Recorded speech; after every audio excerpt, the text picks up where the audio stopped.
Pharmacology for Nurses, we had a request to go over atropine. If you have a medication you'd like me to make a video on, don't forget to leave it in the comments. Atropine. This is a competitive muscarinic antagonist, meaning it blocks the effects of acetylcholine at the muscarinic receptors in the parasympathetic nervous system. Since acetylcholine is the main neurotransmitter of the parasympathetic system, blocking its effect leads to an overall increase in sympathetic activity or decreased parasympathetic tone. Atropine specifically targets muscarinic receptors, M1 through M5, which are found in various organs. M1 receptors are in the central nervous system and the gastric glands. M2 you find in the heart.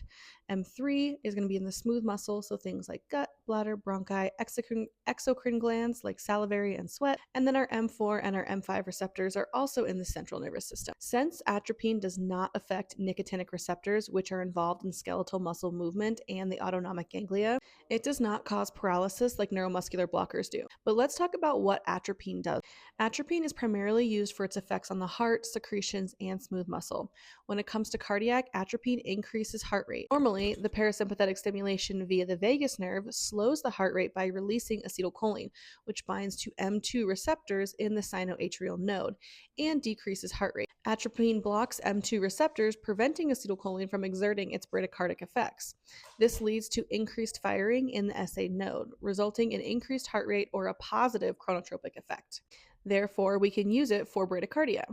Atropine can also help reduce secretions such as salivation, sweat, and even respiratory secretions. Remember those M3 receptors in salivary and sweat glands? Those M3 receptors in salivary and sweat glands stimulate secretion when activated by acetylcholine. Atropine blocks the M3 receptors, leading to dry mouth and decreased sweating. It also reduces airway secretions, making it useful before surgery to prevent excessive mucus buildup in the airways. You will see it often used as a preoperative medication to reduce respiratory secretions before intubation or surgery. Next, it can help relax the GI and the bladder. Acetylcholine normally contracts smooth muscle via that M3 receptor in the gut and the bladder, increasing peristalsis and bladder contractions. Atropine, however, will block that M3 receptor, leading to the relaxation of gastrointestinal and urinary smooth muscle. So it can be used to treat spastic GI disorders like irritable bowel syndrome. Lastly, it has beneficial ocular effects such as pupil dilation, mydriasis, and cycloplegia, which is the inability to focus on near objects. Those M3 receptors, we're talking about them again, but they control the contraction of the iris sphincter muscle, leading to pupillary constriction or miosis. Atropine blocks that M3 receptor, preventing the iris sphincter from constricting, resulting in pupillary dilation or mydriasis. Also, it prevents contraction of the ciliary muscle, causing cycloplegia. So atropine is used for eye exams to dilate pupils. Let's talk about some of the side effects you'll see with atropine.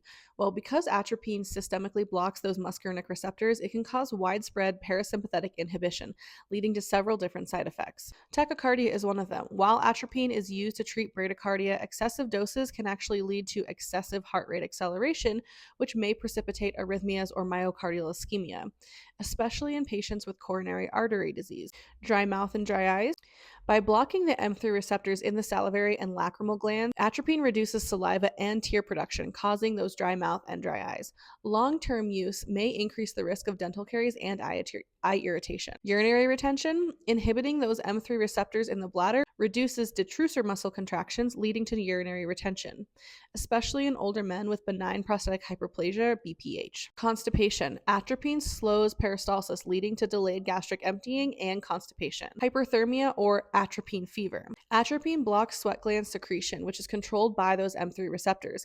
This leads to reduced heat dissipation, causing hyperthermia, especially in children who have less developed thermoregulation. Our central nervous system effects: confusion, hallucinations, and delirium. Atropine crosses the blood-brain barrier and can affect M1 receptors that are in the central nervous system.